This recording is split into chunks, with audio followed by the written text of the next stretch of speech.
ये तस्वीरें बताती हैं कि किसान आंदोलन का रंग, रूप और आकार कैसे बदलता जा रहा है। संघर्ष के बूते शुरू हुई हक की लड़ाई हठ में बदलती जा रही है।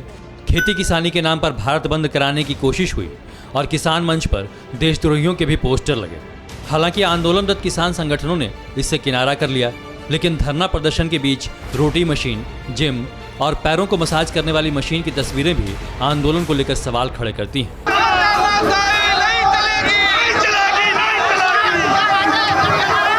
क्योंकि जब कानून लागू हुआ और उधर पंजाब के किसानों ने इसका विरोध शुरू किया, तो जानकारों से लेकर ज़्यादातर मीडिया में चर्चा ये थी कि नए कृषि कानून किसानों के हित में हैं और किसान जिन बातों का विरोध कर रहे हैं वो भी जायज़ लगे। धीरे धीरे आंदोलन दिल्ली तक पहुंच गया। कृषि बिल में संशोधन की बात को लेकर सरकार और किसानों के बीच 6 राउंड की बातचीत हुई। छठे राउंड के बातचीत के बाद सरकार ने कानून में संशोधन को लेकर लिखित प्रस्ताव भी किसानों के पास भेजा, लेकिन किसान जिद पर अड़ गए। उनका साफ कहना था कि इन तीनों कानून को वापस लेने के अलावा सरकार से वो किसी मुद्दे पर बात नहीं करेंगे और इससे कम उन्हें मंजूर भी नहीं। और यहीं से सरकार और जानकार दोनों आंदोलन कर रहे किसानों की मंशा पर सवाल उठाने लगे। अभी हम लोगों ने कहा है कि बातचीत करने के लिए तैयार हैं। उनका प्रस्ताव आएगा तो निश्चित रूप से सरकार बातचीत करेगी। इन कानूनों में ऐसा कुछ भी नहीं है जो किसानों के खिलाफ हो। अगर कोई भी इस कानून को पढ़ता है, एक ही सेगमेंट है जिसको थोड़ा सा नेगेटिव इफेक्ट आता है, वो आता है कमीशन एजेंट। बाकी किसी का कोई नुकसान नहीं है।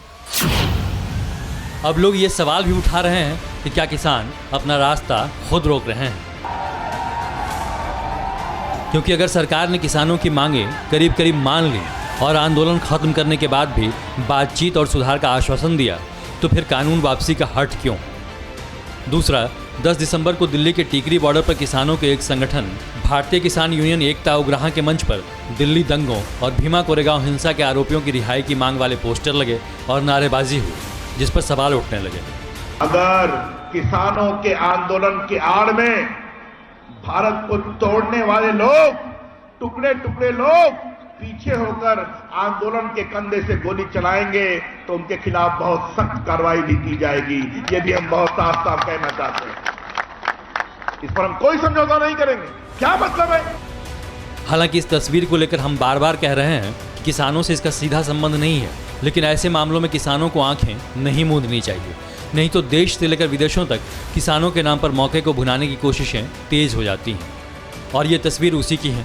अमेरिका, कनाडा और ब्रिटेन, दुनिया के कई मुल्कों में भारतीय किसान आंदोलन के नाम पर अपने अपने एजेंडे को धार देने की कोशिशें हो रही हैं। कहीं शांतिपूर्ण प्रदर्शन हो रहे हैं तो कहीं खालिस्तानी आतंकियों को अपना मकसद चमकाने का मौका मिला है और इन तस्वीरों की वजह से देश की छवि को नुकसान पहुंच रहा है।